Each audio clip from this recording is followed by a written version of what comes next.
Hello दोस्तों, नमस्कार। मैं हूं मनीष नौटियाल और मेरे यूट्यूब चैनल मनु नौटियाल में आपका स्वागत है। ठीक है दोस्तों, आज मैं हिंदी का आपके लिए एक टॉपिक लेकर आया हूं जिसका नाम है लिपि। ठीक है, इससे पहले हम पिछली वाली वीडियो में देख चुके हैं कि भाषा क्या होती है, उपभाषा क्या होती है, बोलियां क्या होती हैं, और जितना हमने देखा था कि हिंदी भाषा के अंतर्गत 5 उपभाषाएं आती हैं और उनसे संबंधित 17 बोलियां भी आती हैं, उनको हमने देखा था।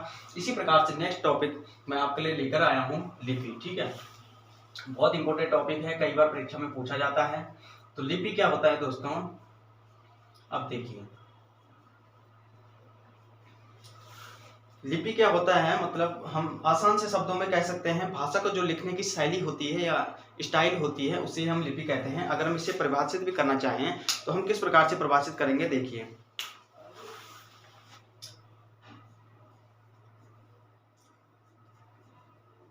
विचार विनिमय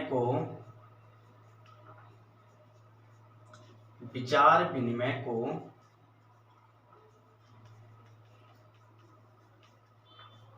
स्थायित्व लाने तथा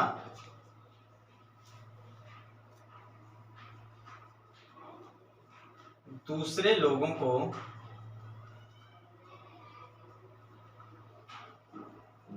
इससे लाभान्वित करने के लिए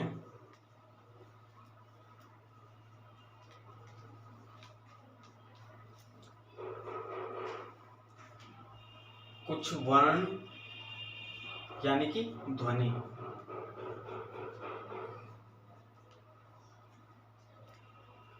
लाभान्वित करने के लिए, वर्ण ध्वनि के लिए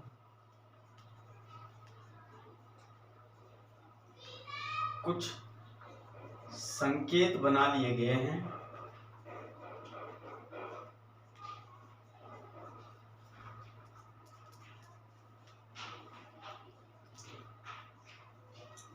इन्हीं वर्ण या ध्वनि संकेतों को लिपि कहते हैं।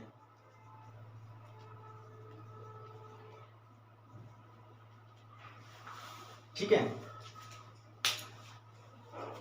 देखिए दोस्तों, विचार विनिमय को स्थायित्व लाने तथा दूसरे लोगों को इससे लाभान्वित करने के लिए कुछ वर्ण या ध्वनि के लिए कुछ संकेत बना लिए गए हैं, जिन्हें इन्हीं वर्ण ध्वनि संकेतों को हम लिपि कहते हैं।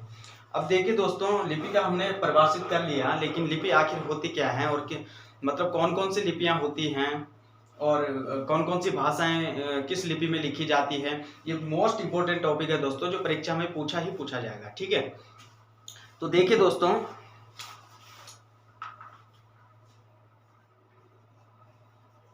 लिपि और यहां पर हम डाल देंगे भाषाएं, जो इस लिपि से उत्पन्न भाषाएं हैं। ठीक है, तो सबसे पहले है देवनागरी लिपि। देवनागरी लिपि। अब देवनागरी लिपि के अंदर कौन कौन सी भाषाएं आएंगी, देखिए। हिंदी, संस्कृत, नेपाली, मराठी और सिंधी। ठीक है, हिंदी, संस्कृत, नेपाली और मराठी और सिंधी। इसके बाद हम दूसरी लिपि की बात करेंगे। एक होती है देवनागरी लिपि, हो गया।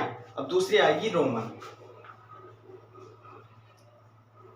रोमन में आती है दोस्तों आपकी अंग्रेजी। ठीक है, तीसरी लिपि होती है गुरुमुखी, और गुरुमुखी के अंदर आएगी हमारी पंजाबी। मोस्ट इंपोर्टेंट टॉपिक है दोस्तों, ध्यान से देखना। चौथी जो लिपि है वो है फारसी। तो फारसी के अंदर कौन कौन सी भाषाएं आएंगी, उर्दू, अरबी और फारसी। तो यही था दोस्तों लिपि का। लिपि को हमने अच्छे ढंग से परिभाषित भी किया, और लिपि जितनी भी लिपि होती है उसके अंदर कौन कौन सी भाषाएं आती है ये सब हमने देखा। कि देवनागरी, अगर आपके पास क्वेश्चन बनता है कि हिंदी किस लिपि से उत्पन्न हुई है या किस लिपि के अंतर्गत आती है, तो हम आसानी से कह सकते हैं देवनागरी लिपि के अंतर्गत आती है। नेपाली पूछेगा, मराठी, सिंधी, संस्कृत कुछ भी पूछेगा तो ये देवनागरी लिपि के अंदर आएगी। अगर अंग्रेजी पूछेगा तो हमें आसानी से बता सकते हैं कि वहाँ रोमन में आती थी। अगर पंजाबी पूछेगा तो गुरुमुखी से उत्पन्न है। और अगर उर्दू, अरबी, फारसी पूछेगा तो किस में आएगा? फारसी में आएगा दोस्तों। ठीक है, उर्दू, अरबी और फारसी। तो ये तो हमने लिपि देख लिया दोस्तों। इसी प्रकार से अगर हम थोड़ा सा अगर हिंदी की बात करें, अगर दोस्तों हम हिंदी की बात करते हैं तो देखिए, अगर आपके पास बाय चांस क्वेश्चन आ गया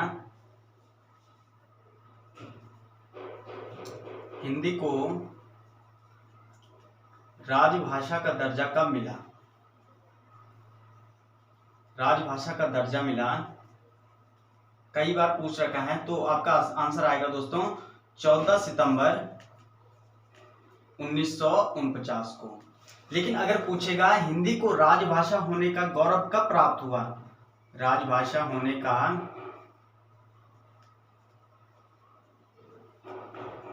गौरव प्राप्त हुआ 26 जनवरी 1950 को। ठीक है दोस्तों, अब नेक्स्ट इंपॉर्टेंट टॉपिक है, देखिए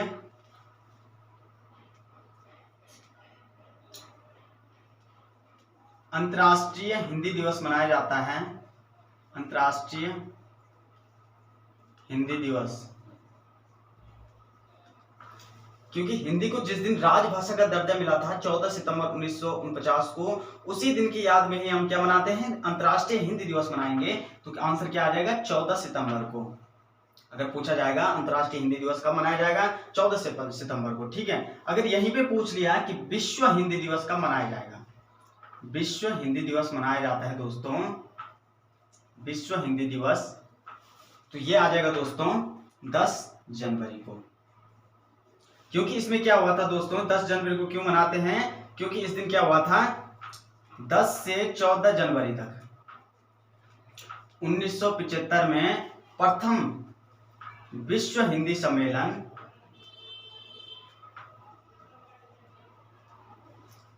नागपुर महाराष्ट्र में हुआ था। ठीक है, नागपुर महाराष्ट्र में। ठीक है, इसकी अध्यक्षता राम गुलाम, जो भी राम गुलाम कुछ ऐसे ही नाम था। मैं हिंदी विश्व सम्मेलन का भी एक वीडियो लेकर आऊंगा दोस्तों, क्योंकि वहां से भी क्वेश्चन पूछे जाते हैं। मैं यहाँ पर वही क्वेश्चन आपको करवा रहा हूँ जो यूके ट्रिपल आयोग आपको पूछता है आगामी परीक्षाओं के लिए। आपके लिए बहुत महत्वपूर्ण दृष्टि, मतलब परीक्षा की दृष्टि से हम कह सकते हैं, परीक्षा की दृष्टि से आपके लिए बहुत महत्वपूर्ण साबित होने वाला है। तो इसी प्रकार से नेक्स्ट वीडियो में मिलते रहेंगे दोस्तों। आशा करता हूँ आप सभी लोगों को बहुत अच्छा लग रहा होगा। Thank you so much.